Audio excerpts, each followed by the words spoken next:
Hello there and welcome to Business 7 with Ashwin Berry and Jo Marie Duddy as we're looking forward to the Honorable Minister Iipumbu Shiimi giving us the national budget for 2022-2023, and of course we're going to be looking at the expectations. How are you, Jo? Hello, Ashwin. Well, as always on a budget day, everybody's nervous. Absolutely. The adrenaline is pumping. Everyone wants to know what do we have. Exactly. Yeah. Well, we know what we have. We have very little. There it is. And I was going to ask you, what's your overall perspective of what we can expect today? Ashwin, in a nutshell, Namibia doesn't have a lot of room to move. We simply do not. The former Minister of Finance, Kalesh Leitwein, in 2016 started Namibia on the road to fiscal consolidation because our expenditure was running away with us, our debt was running away with us, so he put us on the path and like really reined in expenditure. And we saw the impact of that over the next couple of years tremendously because government couldn't spend, and government is basically the biggest driver of the economy in this country. So what we then saw, the impact of that was coupled with, the usual global happenings, etc., is that Namibia went into a recession. Then we got hit by COVID, which was a massive hit. So, in a nutshell, Namibia really doesn't have a lot of money. We are basically overextended when it comes to debt, so we can't really borrow much more, and our revenue is under pressure. Yes. So I think not only is the new finance minister, Iipumbu Shiimi, well, he's been with us a year or so, but we still call him the new finance minister. Shiimi is in a hot seat, but I certainly do not want to be in his shoes. Yeah, he doesn't seem to have much to move around. No, he doesn't. Now, you mentioned revenue. What can we expect with regards to that? Okay, what I've basically done is I've looked at the figures that Minister Shiimi used last year when he did the mid-year budget review, because then they do a little bit of a projection on what we can expect in this budget year. Of course, as we've always seen, those figures change, but it sort of give you an idea of what government, was looking at. And when you look at the figures for in the midterm budget, our revenue is expected to fall. So when he tabled the mid-year budget in October, more or less, we expected revenue for the current fiscal year of about 28%, nearly 29% of gross domestic product, GDP, and then they projected that in the new budget year, of course, which will start on the 1st of April, that revenue will fall to about 27.5% of GDP. Now, there's a lot of factors coming into play there. As always, the money that we get from SACU, the Southern African Customs Union, that always is a major driver of our revenue. Now, some people say that we can expect a hit from that. Others are slightly more optimistic. What would be their reasons, though, for being optimistic? Probably that the global economy and the regional economy is sort of on the way to recovery post the big impact of COVID-19. So the lockdowns are less, your trade is flowing better, and all of that, of course, then filters through into the revenue pool of SACU in which we share. I've been very curious now. Are we at that point now where we only actually end up looking at after COVID as our first reference point? Because I can imagine we're still a distance away from what it used to be. Have we totally discarded what we used to be? Is like COVID our reference point now for where we're going financially? Because it felt like it cleansed everything, so to speak. Everyone was put on reset. Yes, as I've said earlier, COVID was basically the nail in Namibia's coffin because we were in a recession before 2020. Yes. We had massive problems before then. And then on top of that, COVID happened, knocked us into a record recession, the economy growing by -8% in 2020. Now, we don't have the final figures for 2021 yet. Some people say that we probably will have another negative growth. The important thing to remember is, even if it is a positive growth, say for instance we grow by 1.2%, just because it's positive doesn't mean it's good. Yes. Because in economics terms, they refer to coming off a low base. You must remember, if we grow 1.2%, that's 1.2% on -8%. So it's not real tangible growth yet. So we're in a tough spot. I can understand. I really can. Right now, we're going to take a short break, and we'll be right back. A lot has changed in the past 160 plus years, but the world is evolving faster every day. Founder Samuel Lowell Price's version of a self-driving car was a really smart horse. Who knows how our great-grandchildren will get around? Here at PwC, we know we're responsible for guiding our people, clients, and communities through this constant change. How do we engage the more than 220,000 people across 157 countries in the PwC network? Through a clear and simple purpose, to build trust in society and solve important problems. What that really means is, in between our morning coffees and our evening commutes home, we all live and breathe the same core values. Here they are, the 5 things that make us, us. We act with integrity. We speak up for what's right, even when it's the harder option. We make a difference. We stay informed and proactively look for ways to better our world. We care about each other, about our clients and stakeholders, about empowering everyone to do their best. We work together. We know feedback, collaboration, and diverse perspectives help us deliver the highest quality outcomes.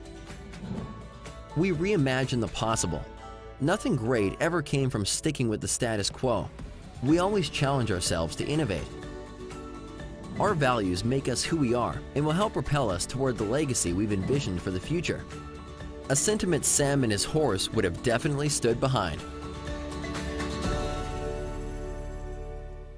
Welcome back to Business 7. Now, Honorable Minister Iipumbu, Shiimi, Minister of Finance, is about to give us the national budget for 2022-2023, and I'm here with the ever-so-experienced, well-versed Jo-Marie Duddy, and we're just talking about what we can expect. So we went from revenue, of course, the natural progression is expenditure. What expenditure, of course, and that has always been Namibia's Achilles heel, because we spend way too much. One of the biggest culprits, as we've been talking about for years, is the size of the civil service. Now we know that in the past few years they have sort of put the brakes on the civil service. Non-essential posts have been frozen. They don't give salary increases, and then you have the retirement, the natural attrition coming on there. Now, if we look at expenditure, once again, our point of reference, the mid-year budget review from last year, the minister then intended to cut expenditure in the coming year. Okay, so he wants to cut it from about 70 billion from last year to around 68 billion this year. It's about 37.5% of GDP then to about 35% of GDP now. We will have to see if that indeed can be achieved. Yes. Because the problem is also, how long can you keep the civil service happy with no increases, etc., etc. There will be massive pressure from the unions coming. So that is problematic. There are always unforeseen, expenditure. We saw that with the whole mess with the exams at the moment. That cost us millions extra. So it'd be interesting to see what you he mentioned does. The unions. They are going to be paying attention. They are going to be paying attention. They have been paying attention. They have been patient. Yes. And I don't think it's only just government unions. It's also going to flow through to the private sector. Unions are getting more impatient. People are becoming, in real terms, they're becoming poorer because they haven't been getting salary increases. Some of them are working at less salaries. Their buying power is eroded. Yes. So there's got to be a lot of pressure on private sector, which of course then flows through to profitability Naturally. on your private sector. Yes. And that once again affects taxes being Yes. paid to the fiscus. Yes. So yeah, we're in for a rough ride, I think, for quite a few years. Yeah, no, that I can truly see that from here, and it's interesting. We did speak that at the beginning. The minister does not have much to move around, but we get a chance to find out now as we cross over to Honourable Minister Iipumbu Shiimi as he delivers the national budget 2022-2023.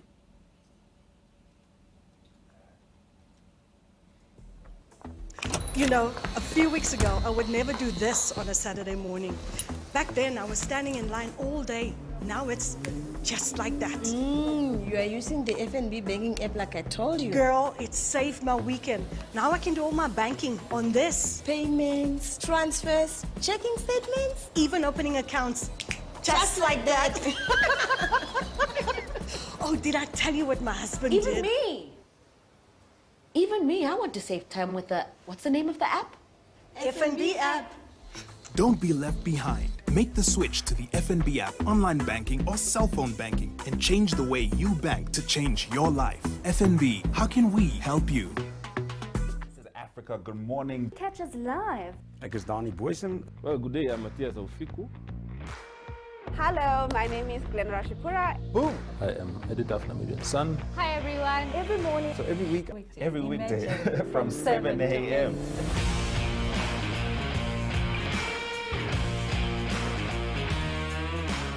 Sunset News is the place to be, and of course, Ashwin Betty will be here. It's really a great initiative that he's doing.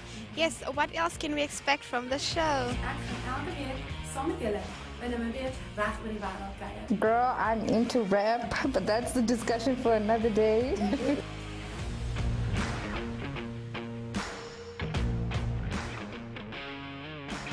On the first, on the 30th date, it doesn't matter. If it's meant to be, yeah.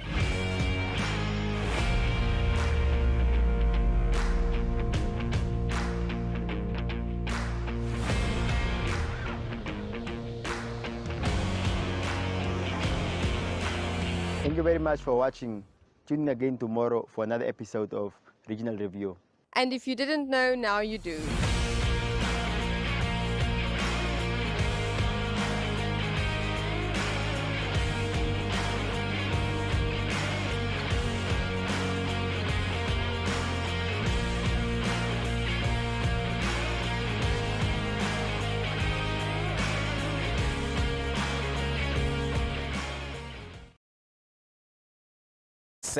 As we have been talking about what we can expect from the national budget. So just now we're going to cross over and hear what the minister has to say as he delivers the national budget for 2022-2023.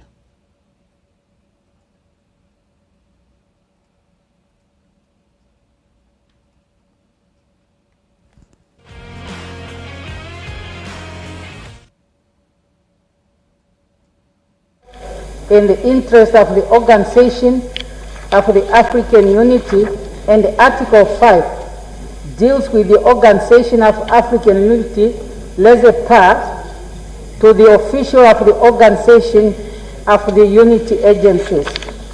The Organization of African Unity travel certificates are dealt with under Article 6, while settlement of dispute, which are to be dealt with under Article 11 of the General Convention on Privilege and Immunities of the AU, are contained in Article 7.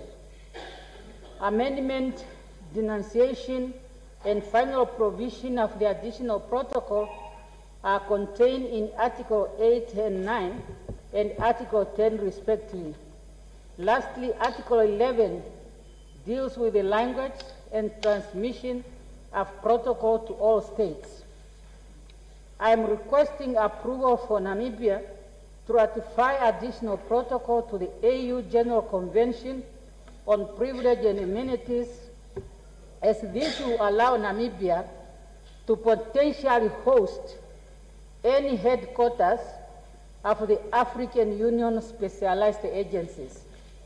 Housing any of the African Union office will allow Namibia to attract foreign direct investment, create jobs opportunity for local Namibians, which are vital in our development, and also pass on expertise to the Namibians.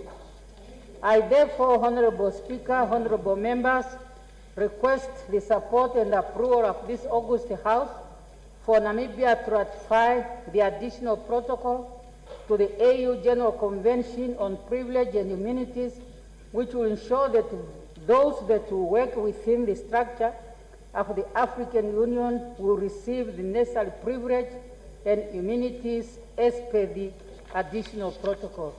I so move, and I thank you, Honorable Speaker, honorable members. Thank you. Any further discussion?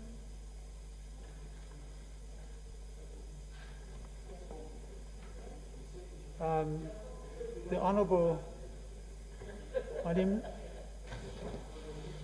The Honorable Speaker, I'm seeking the indulgence of the House in that when we started the procession today, we did not give the opportunity for the report from the standing committees.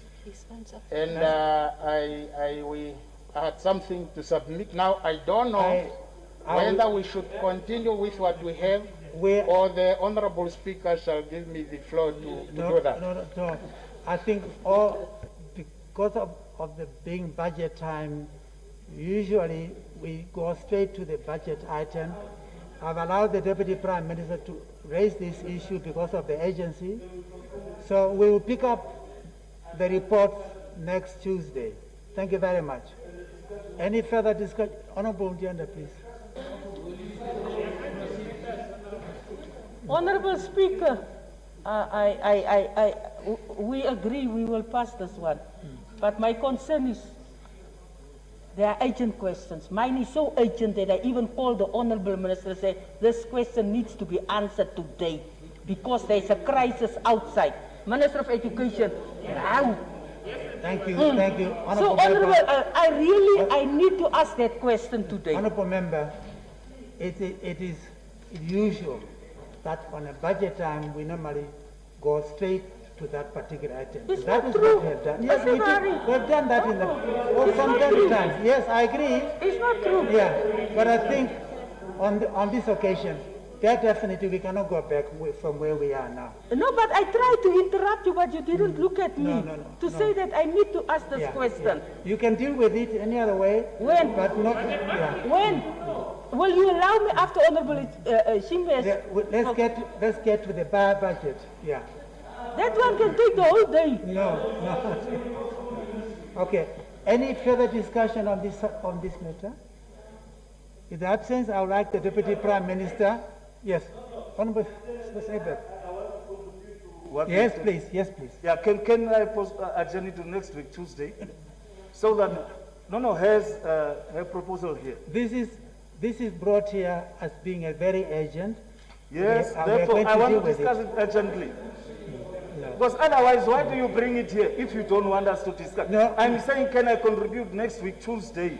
Because I got important points that I want to contribute. We are asking you, if you got something to contribute, please do it. Oh, you want us to go to High Court and Supreme Court again? Yes, I'm saying, can I contribute next week, Tuesday? Or maybe I can come to your office tomorrow. Is that what you want? Not at all. But I want to do it publicly here. No, so not that at the all. public can also listen to it. Please make your contribution if you don't have. Next week, Tuesday. Thank you. Is it fine next week, Tuesday? No, not at all. Why not? No, this is urgent. We have to deal with it. Yes, this is also urgent. How do you decide?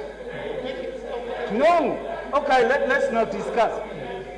Okay. Because I have prepared 20 pages for the discussion. Okay. Am I going to read 20 pages now? Okay.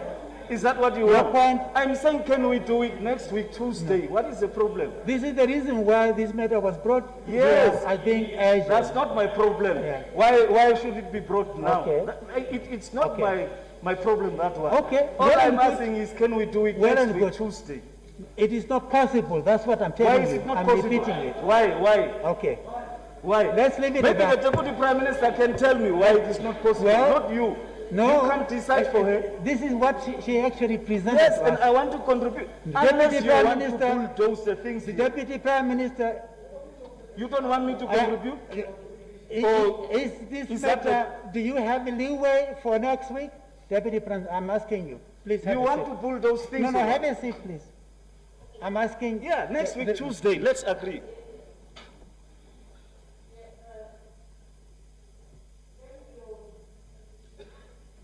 Thank you, Honorable Speaker, Honorable Member.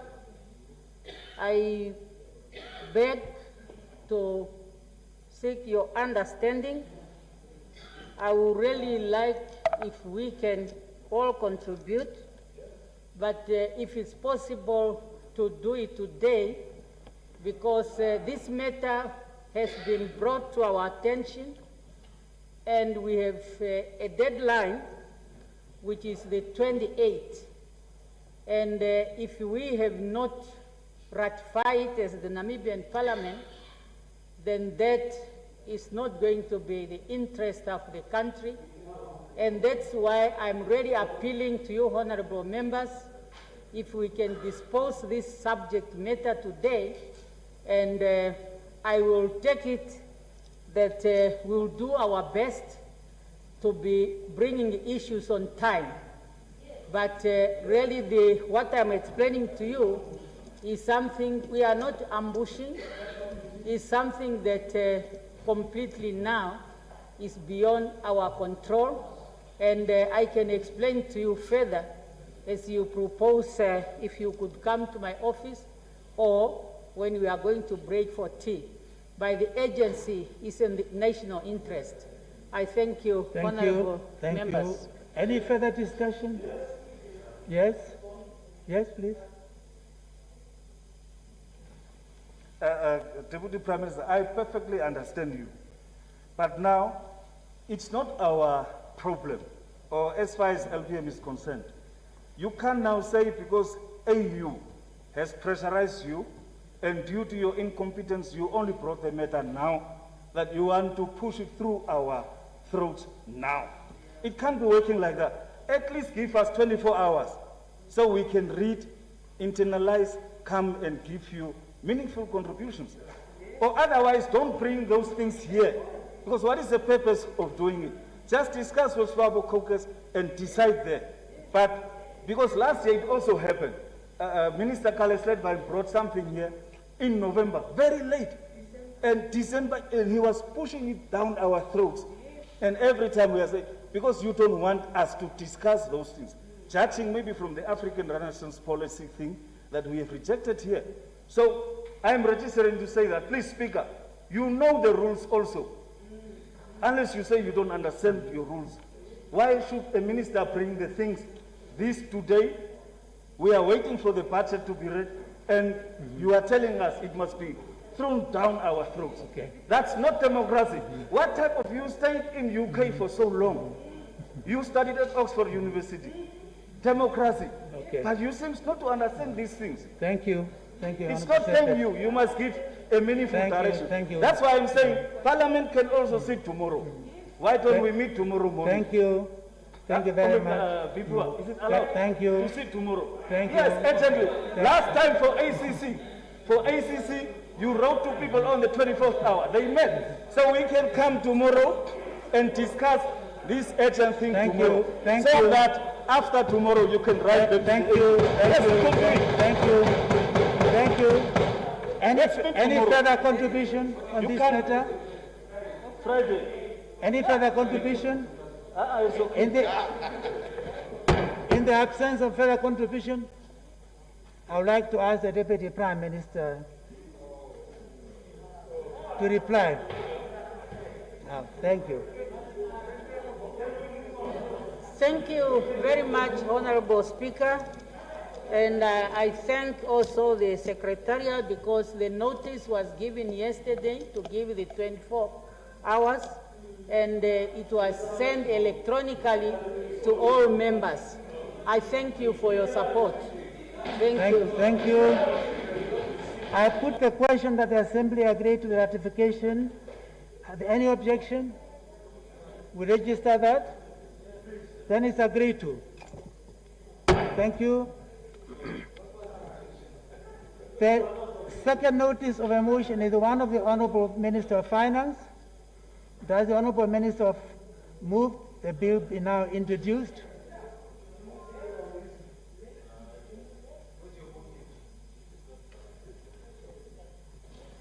I so move, Honorable Speaker. Thank you. Who moves the motion? Who seconds the motion? Is there any objection? Then it's agreed to. The Honorable Minister, please table the bill.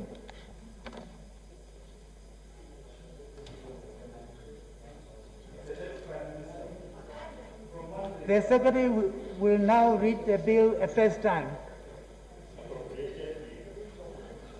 Does the Honorable Minister of Finance move the bill be now read a second time? I so move, Honorable Speaker. Any objection? Who seconds? Agreed to. Honorable Minister of Finance, you have the floor. Thank you very much, Honorable Speaker. Honorable Speaker, honorable members of the National Assembly, distinguished guests that are here, my colleagues and the Director General of the National Planning Commission, who is also here, fellow Namibians, good afternoon. It's my distinct honor and privilege to rise before this August House today to present the 2022/2023 Appropriation Bill, as well as a medium-term framework for the next 3 years. Honorable Speaker, today I came to Parliament in a company of special guests. You may have seen some young people outside Parliament this afternoon wearing sport attires. I will in due course contextualize their presence here today and how that resonates with the central message I intend to deliver with the budget speech today. Honorable Speaker, honorable members, in the process of formulating the 2022 budget, we follow the customary process of gathering inputs from various stakeholders, both from within and outside government. The consultation process started during the preparation of the mid-year budget review last year and included engagements with, among others, the youth, the business community, organized labor representatives, professional bodies, chief whips of the various political parties, including unfortunately, Honorable Shiimi doesn't attend these discussions. Chief whips, I want to repeat again, without a fear of contradiction, chief whips of various political parties, civil society, regional authorities, and the various ministries and government agencies. These series of dialogues form part of our efforts to promote openness and inclusivity in the preparation of the national budget. We intend to continue and further broaden these engagements going forward. One of the consistent themes that emerged from these consultations was that there's an urgent need for us to reignite economic growth, create jobs, and to invest in creating opportunities and activities for the youth. This is an issue that is very, very dear to my heart, Honorable Speaker. I believe our country's youthful population remains the most significant resource which could propel our economy onto a competitive and sustainable growth path. I believe our youth are indeed the lifeline of our economy. In the light of this, I have decided to dedicate my budget speech today to the youth of Namibia. Accordingly, this year's budget theme is Re-imaging a Better Future for the Youth, in resonance with the theme of the year 2022 announced by His Excellency Dr. Hage Geingob, our President. Honorable Speaker and honorable members, in my free time, I spend a great deal of time around young people. My engagement with the youth includes, among others, school activities, especially at the Mashare Primary School in Kavango East and the Pandayamidi Combined School in Umsati region. I happen to be a patron of both schools, although of late the ongoing COVID-19 pandemic has disrupted my interactions with both schools.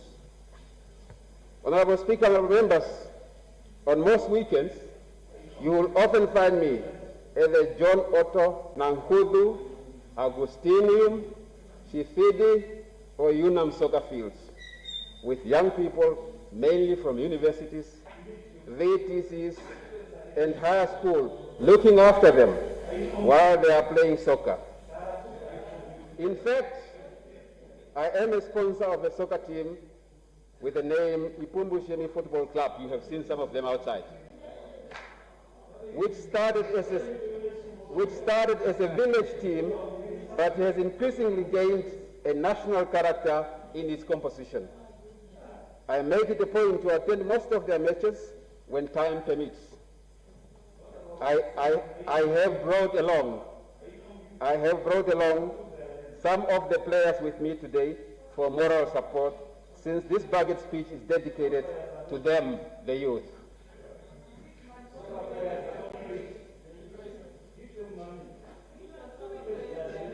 I think I'm going to take, while I'm drinking a bit of water, let's just watch a video clip.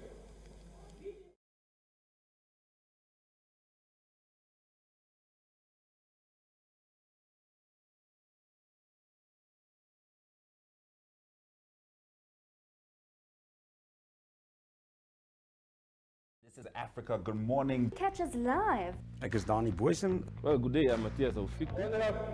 Honorable Speaker,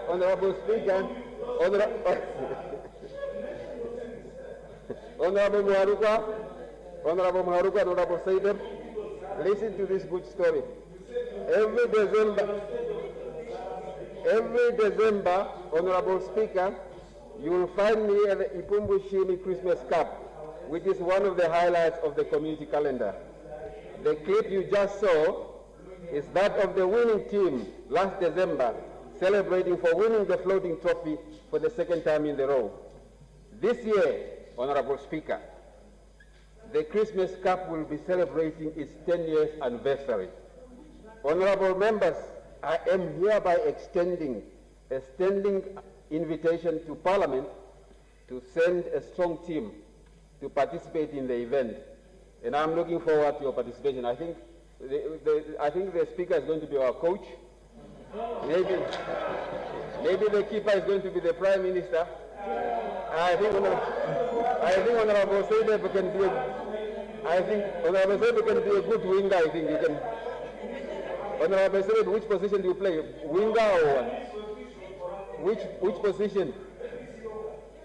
Oh, okay. We can. I have seen Honorable Nani Daika playing one day, some long time ago. I think she was a defender. She was a defender in that match. Yeah, so I think we have a good team. So Honorable Muharuka, I think this one is going to be a coach, maybe because he likes talking too much.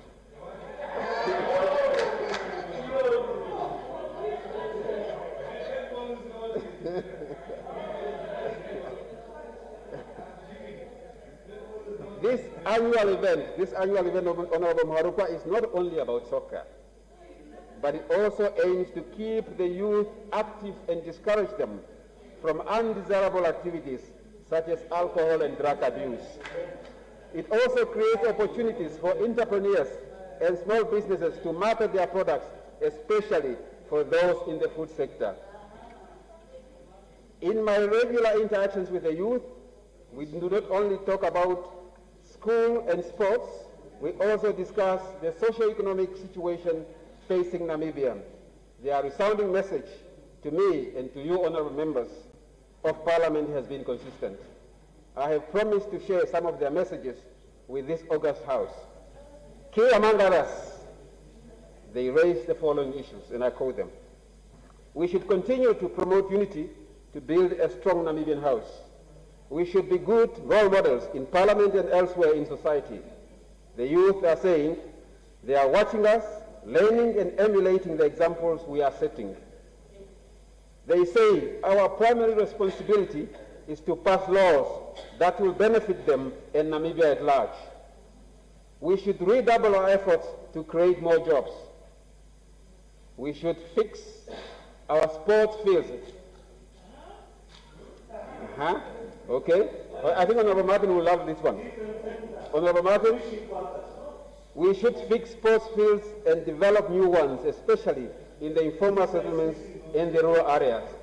And finally, they say, we can no longer afford to have a country without a soccer league.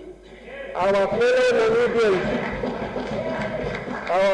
Namibians at the soccer house in Katutura should find each other for the sake of our youth. I want to repeat this one. We can no longer afford to have a country without a soccer league. Our fellow Namibians at the soccer house in Katutura should find each other for the sake of our youth. The Namibia Statistics Agency, Honorable Speaker, Honorable Member, estimate that more than 1/3 of Namibia's current population is between the age of 15 and 34 years of age, 44.2% of which live in the rural areas. The estimates further tell us that over the next 5 years or so, the youth population will increase by 7.7% to more than 1 million people by 2027. You will agree with me that such demographics present us with a unique opportunity for our economy to absorb these new entrants into the national workforce. The question before us is therefore, how do we capitalize on this youth bulge and transform it into a growth opportunity for the country? Honorable Speaker, honorable members, the national budget, let alone a single year budget, cannot be a panacea to all these issues. Nonetheless, we strived in this budget to respond to some of the primary issues affecting the youth of Namibia. We demonstrated our commitment as a government to reposition public spending in line with urgent national needs, especially for the youth demographic. I shall make reference to these issues throughout my speech today. After all, as Kofi Annan once remarked, and I quote, "A society that cuts off from its youth severs its lifeline," end of quote. Honorable Speaker, honorable members, this is the context in which I, in terms of Article 126 of the Namibian Constitution, read together with Section 1, subsection 1 of the State Finance Act, table for favorable consideration and approval by this august House the following: the appropriation bill for the 2022-23 financial year, the estimates of revenue, income and expenditure for the next financial year, and the medium-term expenditure framework for the year 2022-2023 up to 2024-2025. What does this budget offer? Honorable Speaker, honorable members, to keep with the theme of reimagining a better future for the youth, this budget highlights the following explicit programs and provisions for the youth. Honorable Martin, requisite funding to the tune of 50 million has been made available in the development budget for the upgrading and renovations for the Independence Stadium in order to meet the requirements for hosting international fixtures. For this, we have made exemption to the rule of only considering ongoing projects with contractual obligations due to limited resources. We recognize that we can no longer afford a situation where our national team cannot play international matches at home. We need to restore the pride of our nation. As the Development Bank of Namibia, loan approvals to the tune of 72.2 million or 9.9% of private sector loans benefited youth-owned businesses. Similarly, in an effort to further catalyze entrepreneurship, support has been given to DBN to finance a mentorship and coaching program, which is of particular benefit to the youth. The bank has also introduced a specific skills-based loan aimed at assisting qualified and skilled young professionals, of which a total of 11.2 million has been disbursed to the youth so far. The Code of Good Practices that is currently undergoing public consultation will be gazetted soon in terms of the Public Procurement Act of 2015, which provides for preferential treatment and reservation schemes for the youth-owned enterprises for contracts for the supply of goods valued at 50 million or less. Further, altogether, 34,920 trainees are currently enrolled for TVET programs countrywide throughout the support of the Namibia Training Authority and the central government through the Namibia Student Financial Assistance Fund. At the same time, government is expediting infrastructure expansion at the Valombola VTC, Nakare VTC, Okakarara VTC, and Kaikhainap Youth Skills Training Center, while similar expansion projects will be completed at the Hobabis VTC and Zambezi VTC. In addition, bulk services were recently completed for new VTCs at Nkurenkuru in Kavango West and Kietmansop. The Agricultural Bank of Namibia developed a women and youth loan scheme for the acquisition of farmland by predominantly previously disadvantaged beneficiaries. To this end, a total amount of 73.2 million for 35,347 hectares and another 43 million for livestock purchase have been approved by January this year. The Ministry of Higher Education, Training and Innovation is investigating the viability of the development of a student village in Windhoek to address shortages of student accommodation. The German Ministry of Education and Research has made available 5 million euro, equivalent to 86 million for youth for green hydrogen scholarship program to upskill unemployed graduates and ensure that the Namibian youth is trained and ready to contribute to the green hydrogen economy workforce. The Environmental Investment Fund of Namibia launched the Sustainable Development Goal Investment Facility, which supported 70 youth enterprises to the tune of 10 million in the area of sustainable agriculture, manufacturing, renewable energy, and tourism. In addition, a green concessional loan facility targeting youth entrepreneurs will be launched by the Environmental Investment Fund to promote financing up to 2 million per economic viable investment that integrates low carbon and climate adaptation instruments. This will be a revolving facility that will be recapitalized annually and is expected to grow to the tune of 300 million over the MTF period. These, Honorable Speaker, are but few of the youth-focused programs and initiatives that government is spearheading.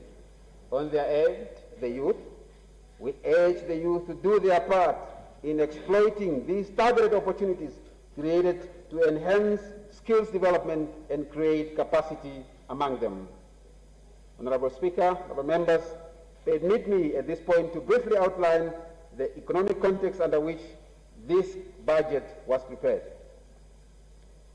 In the World Economic Outlook update released this past month, the last month, January, the International Monetary Fund estimated that the global economy entered 2022 in a weaker position than previously anticipated. In this regard, the estimated growth in global economic activity for 2021 was maintained at 5.9%, while the forecast for the current financial year have been revised downward to 4.9%, from 4.9% to 4.4%. This reflects the anticipated effects of mobility restrictions, border closure, and health impact from the spread of the COVID Omicron variant, which are expected to weigh on growth in the first quarter of 2022. Overall, risks to the global economy remain tilted to the downside, depending critically on the likely path of the pandemic and the persistent supply chain disruptions, energy price volatility, as well as localized wage pressures with associated uncertainty around inflation and subsequent macro policy paths. Honorable Speaker, honorable members, allow me now to focus on economic developments in the domestic economy during the 2021 year and our medium-term expectations. The domestic economy is projected to grow by 1.2%, lower than the 1.9% growth estimated in the mid-year budget review. The revision considers the low base effects, the impact of the third wave of COVID-19, as well as the outbreak of the Omicron variant in December last year. On a granular level, the moderate growth in 2021 was anchored by output from primary industries and tertiary industries on the back of a mild recovery in mining activities, supported by positive developments in wholesale and retail trade, recovery in hotels and restaurants, and the financial services. Secondary industries, however, are projected to contract in line with the expected declines in electricity production, manufacturing activity, as well as the construction sector.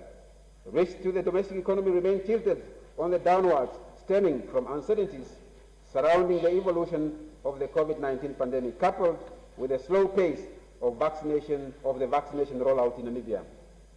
On the other hand, the projected increase in international commodity prices augurs favorably for the domestic mining sector. At this juncture, Honorable Speaker, allow me to highlight the fiscal policy developments. In the mid-year budget review that I tabled before this House in November 2021, I gave full account of the actual fiscal outturns in respect of the 2020-2021, as well as the revised estimates for 2021-2022. In this regard, the appropriation bill provided for an additional budget of 1.8 billion, which was allocated across budget votes to address under-budgeting on personnel expenditure, utilities, and other spending items. This exercise shifted the global expenditure ceiling upward to 69.7 billion. By the end of January 2022, total spending stood at 57.4 billion, equivalent at 82.2% of the revised ceiling. The mid-year budget review further revised revenue for the current financial year to 53.6 billion. By the end of January this year, the preliminary revenue outturn for the current financial year stood at 44.1 billion, reflecting a collection rate of 84.8%. Various small domestic revenue streams such as transfer duties, stamp duties, and non-resident shareholders tax have exhibited strong collections, outperforming the annual targets by January this year. In consideration of the year-to-date, the collection level coupled with historical performance trends, we expect revenue for the current financial year to be firm at 53.4 billion. Overall, the budget deficit for the current financial year is expected to stay unchanged at 8.6% of GDP.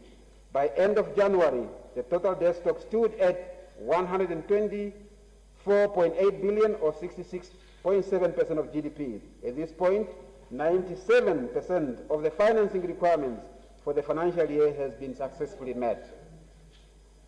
Outlook and medium-term policy stems. Having outlined the prevailing economic developments, allow me to shift focus towards painting the macro-fiscal policy outlook for the medium term.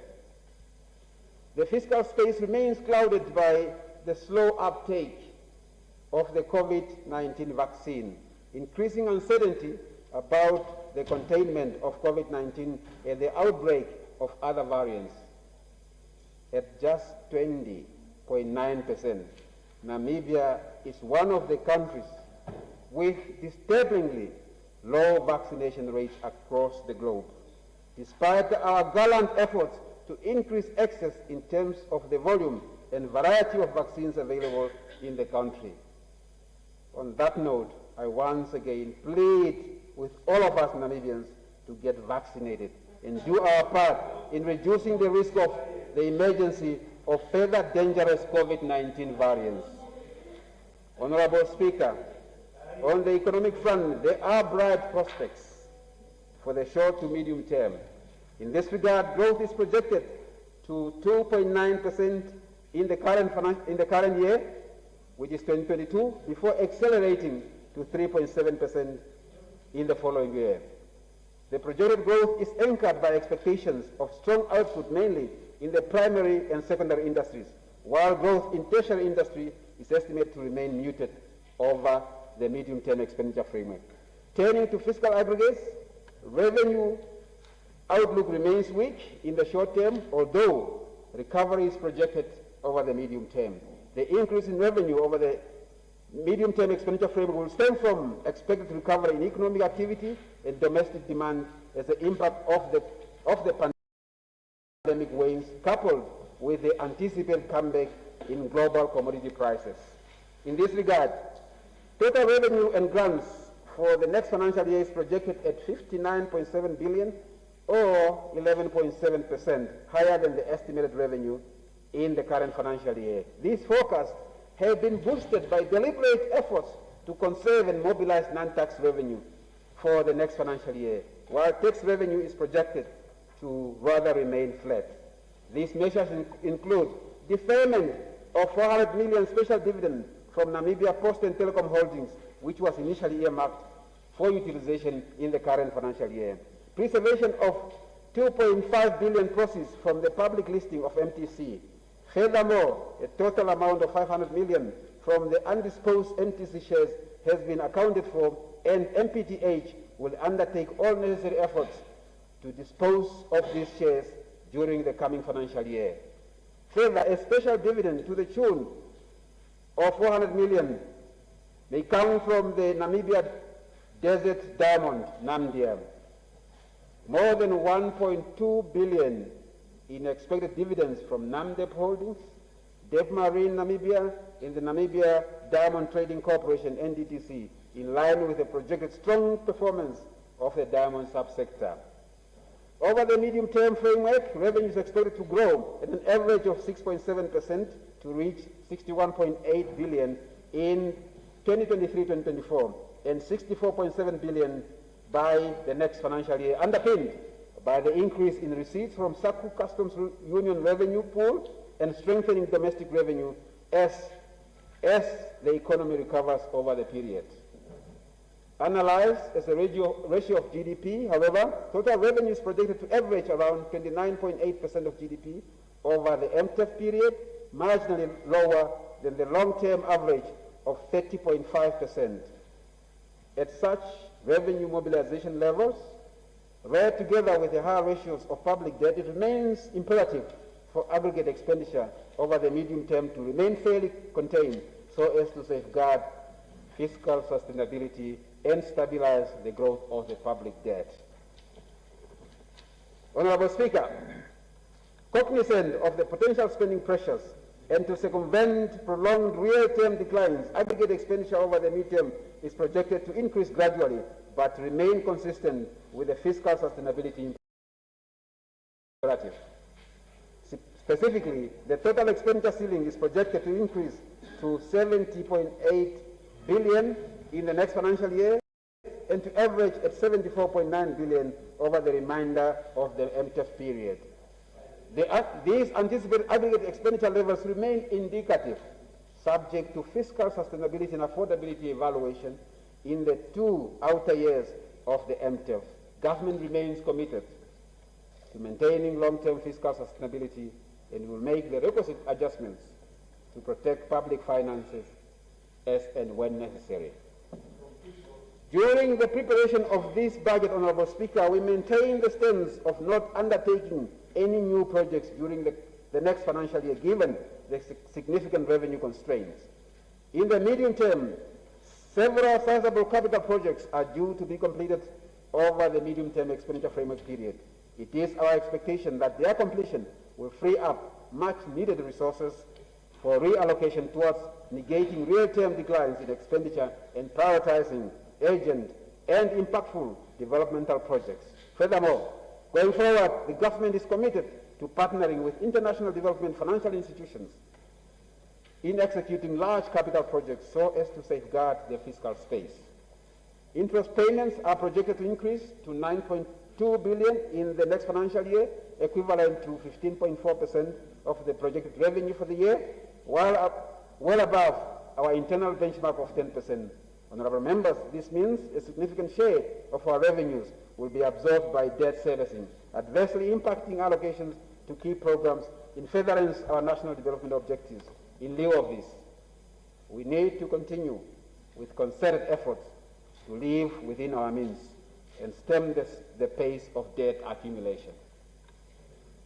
Overall, the budget deficit is projected to decline to 5.6% of GDP in the next financial year.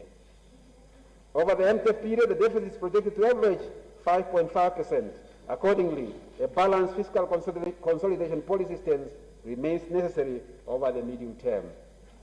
Given the outstanding debt stock, the projected budget deficit is still relatively high, and consequently the public debt stock is expected to increase to 140.2 billion, equivalent to 71% of GDP.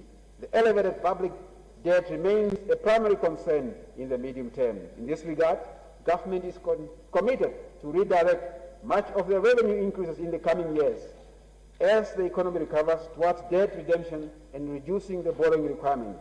At the same time, we recognize that the scope for further expenditure consolidations has thinned significantly, and we thus shift the policy focus towards entrenching sustainable economic growth.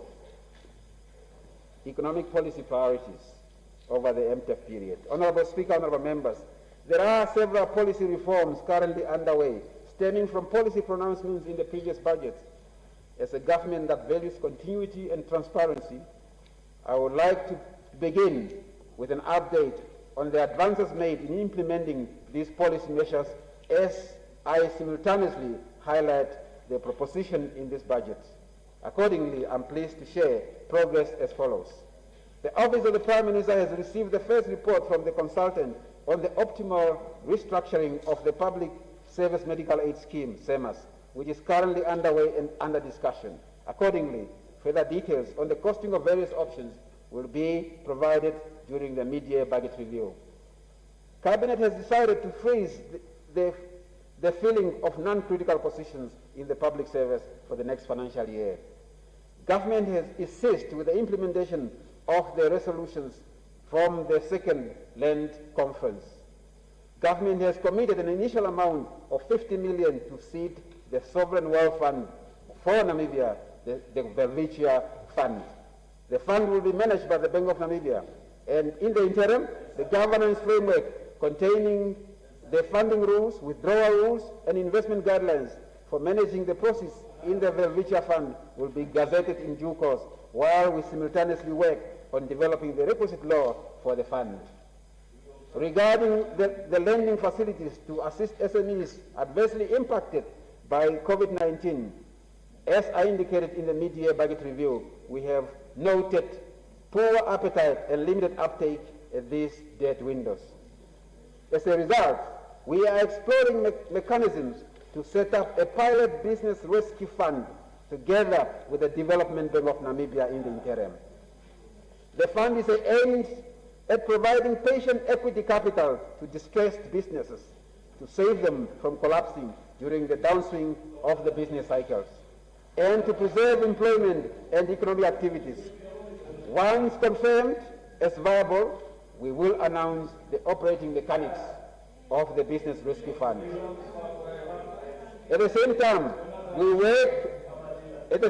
the work of the Business Rescue Task Force, as appointed by His Excellency the President last year, in the realm of reviewing business and insolvency legislation with the aim of rescuing businesses in financial distress, will further help strengthen the operational and legislative environment in assisting distressed businesses. The procurement amendment bill is in the final stages and is anticipated to be tabled in Parliament during the current session of Parliament. Please support this one. We have received comments from relevant stakeholders on the proposed special economic zone policy framework, which are currently being incorporated. On the green hydrogen,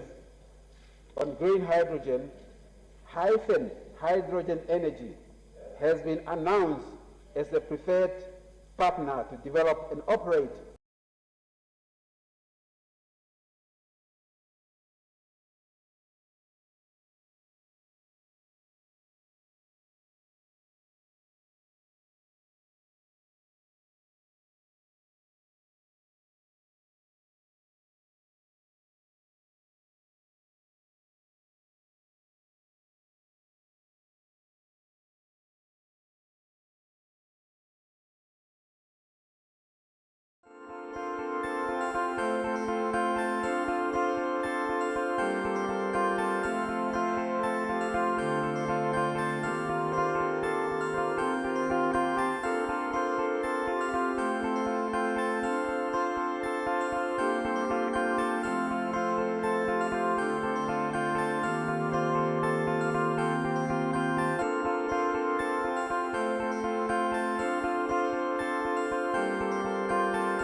No matter the time, there's a way to keep it cashless and pay with PayPulse instead.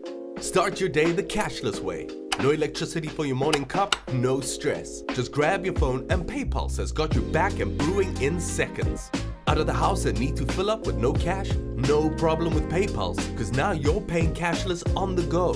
Then it's a quick visit for car wash and kapana, and now you don't need anything more than your phone to pay. Or just sort out your TV subscription the cashless way and chill out on the couch at home. And whether you're paying for medicine, groceries, or just your municipal bills at the end of the month, why not make it more convenient with PayPulse instead? For every day and a million other reasons, isn't it time you went cashless and changed the way you pay? Download the PayPulse app or dial *140*6626# on your phone to get started. PayPulse. Change the way you pay. You know, a few weeks ago, I would never do this on a Saturday morning. Back then, I was standing in line all day. Now it's just like that. You are using the FNB banking app like I told you. Girl, it saved my weekend. Now I can do all my banking on this. Payments, transfers, checking statements. Even opening accounts. Just like that. Oh, did I tell you what my husband did? Even me, I want to save time with the, what's the name of the app? FNB app. Don't be left behind. Make the switch to the FNB app, online banking or cell phone banking, and change the way you bank to change your life. FNB, how can we help you? In and then pumped out again, and in and out. It's a long, continuous cycle that can last for up to 5 years.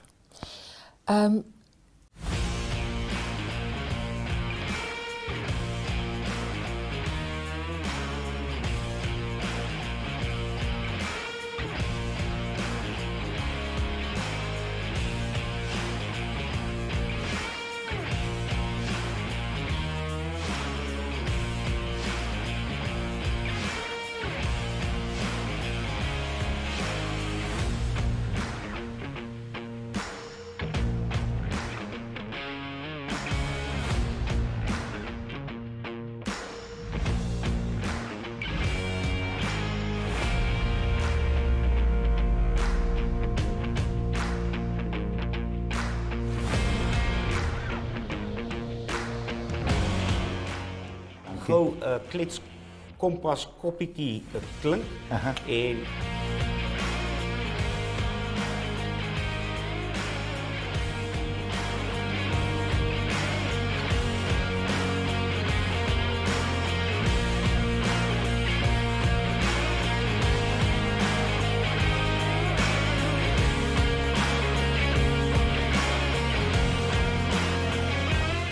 Now in our next story, Stephen Karanja, Kenyan anti-vaccine doctor. I'm not editing Nigerian Sun or, watching my beloved Manchester United losing left, right, and center. This shirt makes me look fat. Oh, we're live. Hi!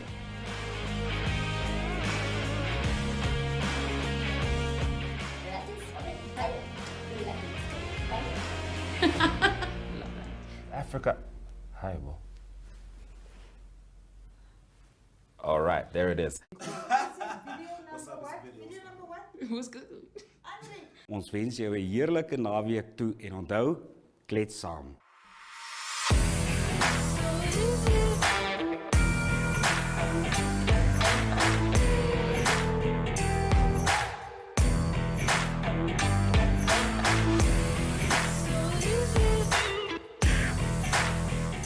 Now that you know what we're about, meet the team.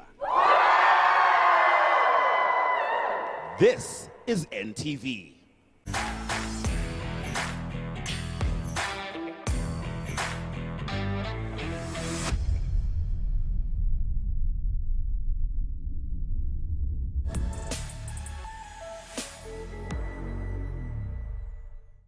Did I get that right?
You know, a few weeks ago, I would never do this on a Saturday morning. Back then, I was standing in line all day. Now it's just like that. You are using the FNB banking app like I told you. Girl, it saved my weekend. Now I can do all my banking on this. Payments, transfers, checking statements. Even opening accounts. Just like that. Oh, did I tell you what my husband did? Even me. Even me, I want to save time with the, what's the name of the app? FNB app. Don't be left behind. Make the switch to the FNB app, online banking or cell phone banking, and change the way you bank to change your life. FNB, how can we help you? This is Africa. Good morning. Catch us live. Ek is Dani Boysen. Well, good day, I'm Matthias Aufiku. Hello, my name is Glenn Rashipura. Boom! I am editor of Namibian Sun. Hi everyone. Every morning. So every weekday from 7 a.m.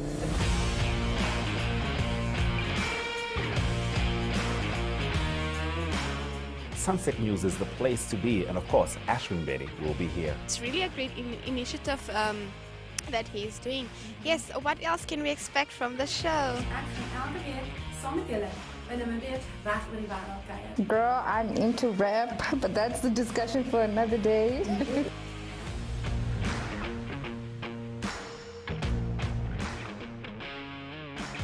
On the first, on the 30th date, it doesn't matter. If it's meant to be, yeah.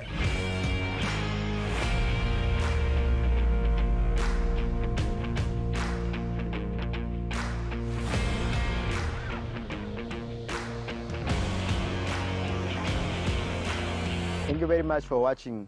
Tune in again tomorrow for another episode of Regional Review. And if you didn't know, now you do.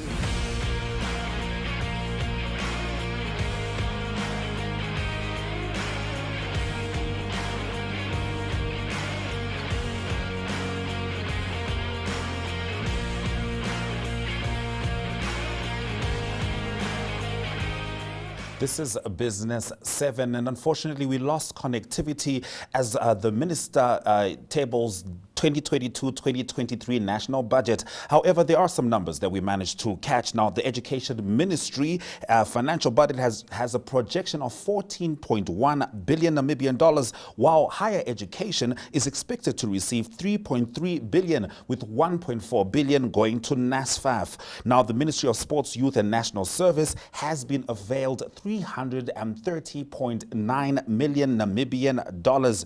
Now, Shiimi said the allocation is 20.5% higher than the previous year to cater for renovations of the Independence Stadium, that is.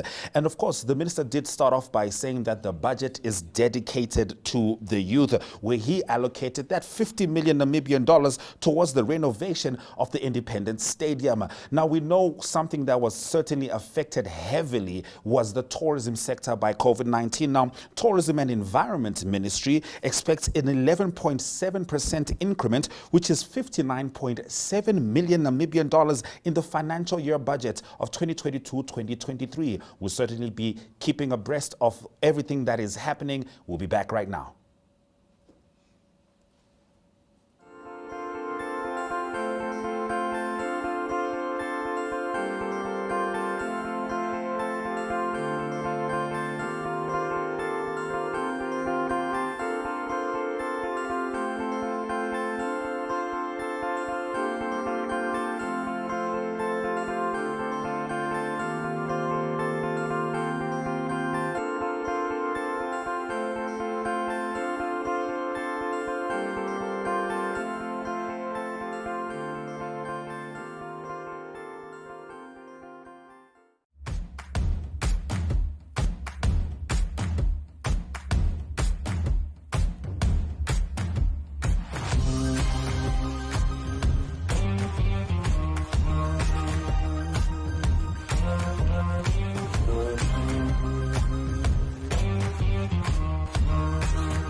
This is Africa. Good morning. Catch us live. Ek is Dani Boysen. Well, good day, I'm Matthias Ofiku.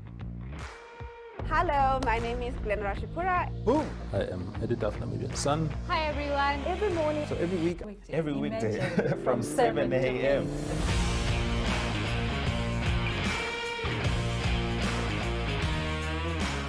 Sunset News is the place to be, and of course, Ashwin Betty will be here. It's really a great initiative that he's doing. Yes, what else can we expect from the show?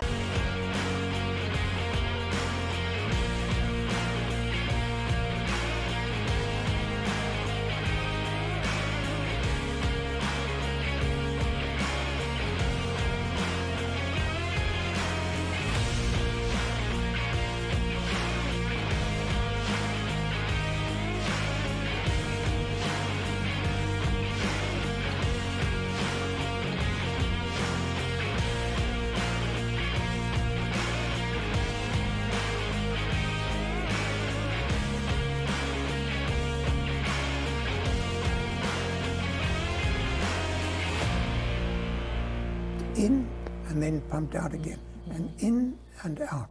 It's a long, continuous cycle that can last for up to 5 years.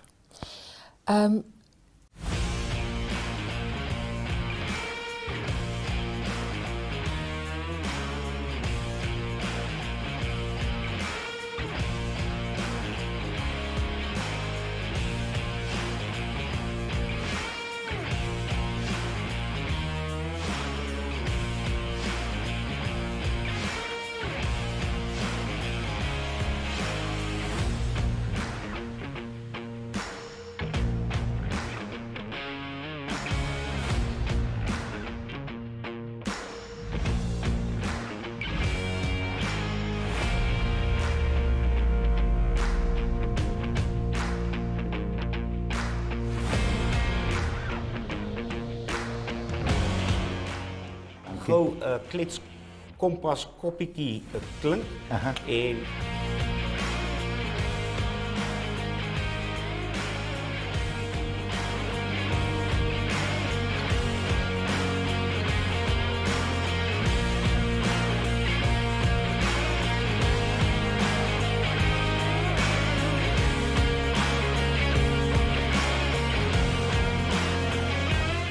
Now in our next story, Stephen Karanja, Kenyan anti-vaccine doctor. I'm not editing my Indian Sun or, watching my beloved Manchester United losing left, right, and center. This shirt makes me look fat. Oh, alive. Hi.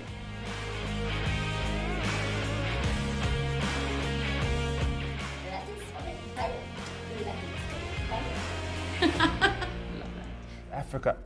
Hi, Bo. All right, there it is. ons wens jou 'n heerlike naweek toe en onthou, klets saam.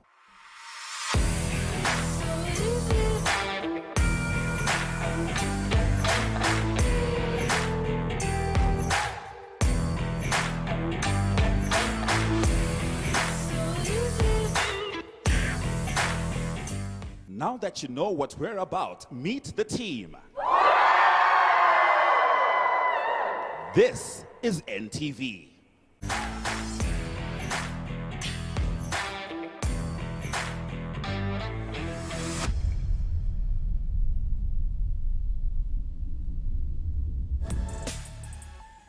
Welcome back to Business 7 as we're having a look and listen to the budget being presented currently by Honorable Minister Iipumbu Shiimi, of course, for the financial year 2022-2023. Now, Jo Marie, Education Ministry, 14.1 billion Namibian dollars, while higher education is expected to receive 3.3 billion Namibian dollars, with 1.4 billion going to, I don't want to say embattled, but NASFAF. They don't get many funds in.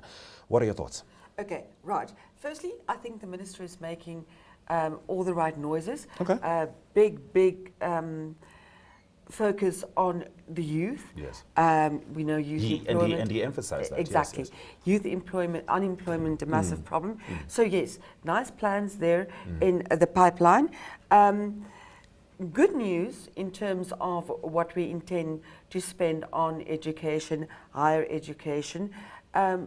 What one has to ask oneself, and this has been asked various times in the past, the money that we are pumping into education, is it bearing fruit? Yes. Are we pumping out children who have finished with school, people who have finished university or whatever, and are they qualified in the correct sectors to warrant employment? So that one will have to have a look at. Yes, and speaking of having a look, let's continue as we watch the minister's speech.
You know, a few weeks ago, I would never do this on a Saturday morning. Back then, I was standing in line all day. Now it's just like that. You are using the FNB banking app like I told you. Girl, it saved my weekend. Now I can do all my banking on this. Payments, transfers, checking statements. Even opening accounts. Just like that. Oh, did I tell you what my husband did? Even me. Even me, I want to save time with the, what's the name of the app? FNB app.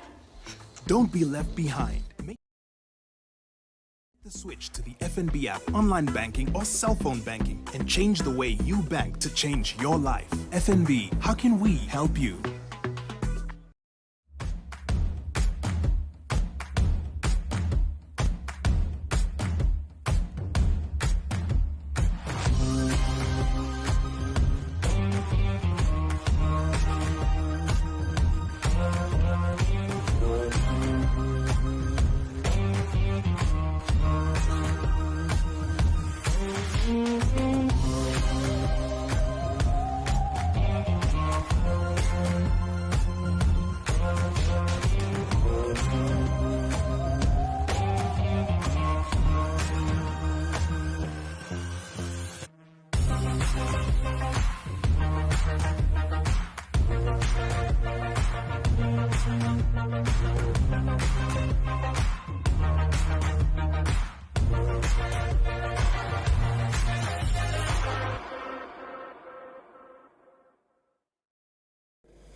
A 340 million can of beer or cider will now cost an extra 11 cents. A 750 bottle of wine will cost an extra 17 cents. A bottle of sparkling wine will cost an extra 76 cents. A bottle of spirits will be $4.83 more expensive. A packet of 26 cigarettes will cost an extra $1.03. A 25 gram of pipe tobacco. Are there still people who are smoking tobacco, pipe tobacco? Pipe tobacco will cost an extra 37 cents or more. And those who smoke cigar, a 23 gram cigar will cost an extra $6.77. I should point out you will only incur these taxes if you choose to do so. It's voluntary. In conclusion, Honorable Mukwirongo, in conclusion, Honorable Speaker, Honorable Members, as I round up my statement this afternoon, I would like to share my cautious optimism over the near-term future of our country. It is true indeed the ongoing COVID-19 pandemic found our fiscal affairs in a precarious position due to many factors outside our control. A combination of the significant financial requirements to fight the pandemic, coupled with the revenue diminishing effects of containment measures, further worsened our fiscal position. Nevertheless, by our estimates, we are seeing some light at the end of the tunnel, although we are not out of the woods yet. The domestic economy is projected to register positive growth over the medium-term expenditure framework, and public revenues are geared to gradually recover in tandem with upbeat domestic and global economic prospects. As we move along the MTF period, it is imperative to remain keenly aware of the specific macro imbalances that have accumulated in our economy over the recent years. The pandemic has left an awful lot of our people without work, further worsening already concerningly higher levels of unemployment. We have registered reversals in key social indicators such as per capita income and poverty reduction. Deep inequalities persist in the distribution of resources and opportunities and incomes. Public debt levels have increased at rapid speed. Instituting corrective measures to these anomalies should continue to be the organizing principle of the resource allocation process in the coming years. I must say I have been deeply encouraged by the spirit of unity and togetherness that we have shown each other over the past 2 years in particular. The resolve of the collective leadership in the public sector to do whatever necessary to secure the future of our country has been encouraging. The support from the private sector to aid the government in confronting the glaring public health emergency has been heartwarming. And indeed, the willingness of all Namibians to make the day-to-day sacrifices required to stay on course during the difficult times have been very inspiring. We should all stand tall and proud to be part of this brave nation. Honorable Speaker, honorable members, I would like to express my heartfelt gratitude to His Excellency President Dr. Hage Geingob, His Excellency Vice President Dr. Nangolo Mbuba, Right Honorable Prime Minister Dr. Sarabu Wongela Madila, Deputy Prime Minister Dr. Netumbo Nandi Ndaitwah, and indeed all my cabinet colleagues, and all of you honorable members, and indeed all of you honorable members of this august House for the support rendered to me as I steered our public finances during these difficult times of navigating the global pandemic. I also wish to thank my comrade who is sitting up there, Honorable Obed Kanjeli, the Director General of the National Planning Commission, and his entire staff for the usual support. I further extend my gratitude to the Governor of the Bank of Namibia, Mr. Johannes Kahab, the Chief Executive Officer of NAMFISA, Mr. Kenneth Matomola, and the Commissioner of NAMRA, Mr. Sem Shivute, and their staff, their entire staff members, for continued support in fiscal matters. I am further grateful to the continued dedication of my colleagues at the Ministry of Finance, Deputy Minister Honorable Maureen Hinda Bwende, our Executive Director, Mr. Titus Ndove, the former Acting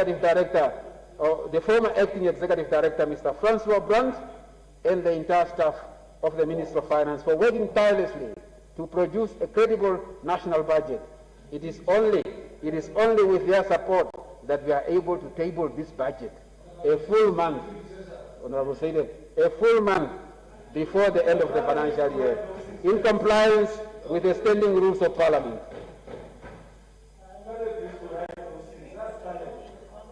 As I wrap up my statement, I would like to share some messages that I have solicited from my special guest, the youth. Now, Honorable Martins, if you are going to participate in the team, so listen to this one now. Listen to this one. Our dangerous midfielder, you must watch out this guy. Our dangerous midfielder could not join us today because he is job hunting in Ochiwarongo. This is the fellow. Now listen if you are going to participate. This is the fellow you need to watch on the field.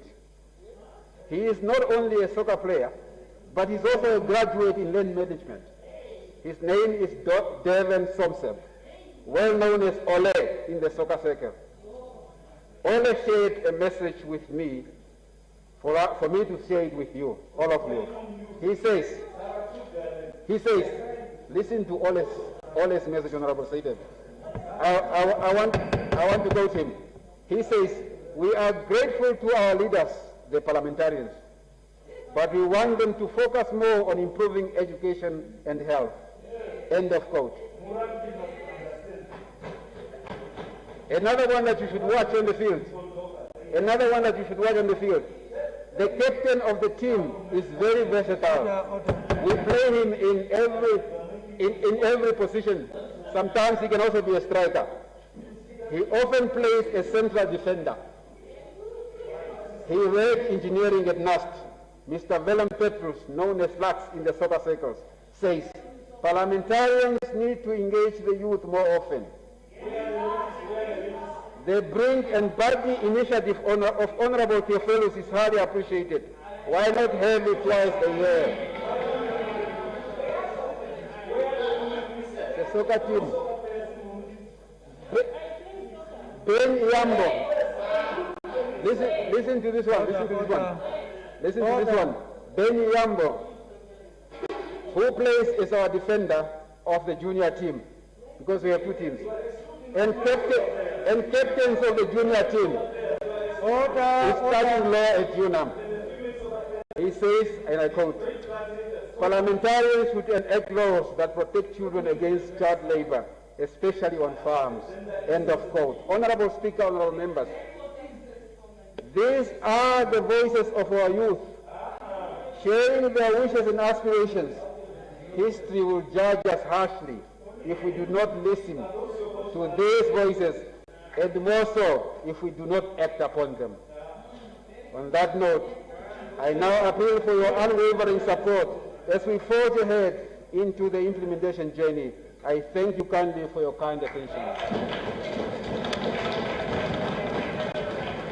Thank you.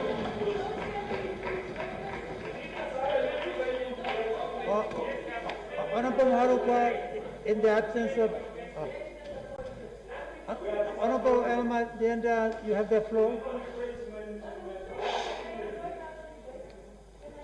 Where is yours? Until the 8th. Thank you. So accepted. Honorable Honorable Prime Minister. Honorable Prime Minister to adjourn the House.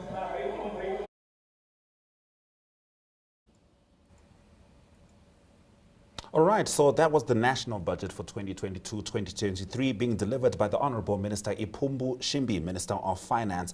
Of course, Jo Marie, first thoughts from what you saw? Absolute first thoughts. I mean, as they always say, the devil lies in the details. So these thick books like this, that we have to go and have a look and see exactly how this is going to pan out. Oh, yes. I don't think major surprises. He has kept the spirit of consolidation. We'll have to go and have a look and see if there are bailouts, where they are. So the speech in that respect very vague still. Very nice announcements around the youth. The youth, yeah. Do you think because you know, I saw the announcement and for a second I was like, is this just, you know, political, get the youth with you, or did it actually reflect in the budget? So far it does reflect in the budget. We'll have to go and have a look to see how much of that money is operational money and how much is development money. Because that's a big difference. Yes. Your ops budget usually is much bigger and that's salaries and vehicles and S&T and all that. But we'll have to have a look at that. I think wonderful news in the budget is the recognition of sport. Yes. I mean, we were just talking about that it, yes. prior to this whole thing. Yeah. And lo and behold, yes. I didn't see that curveball coming. Yes, yes. But it's wonderful news that we are going to invest in the infrastructure of the sport facilities. Do we call this the Christine Boma effect? I think so. Perhaps, because you can't knock it out. The fact that she internationally we found out, especially because she's young, and which emphasizes the development from a young age and investing at that time. And how important that is. Absolutely. Indeed.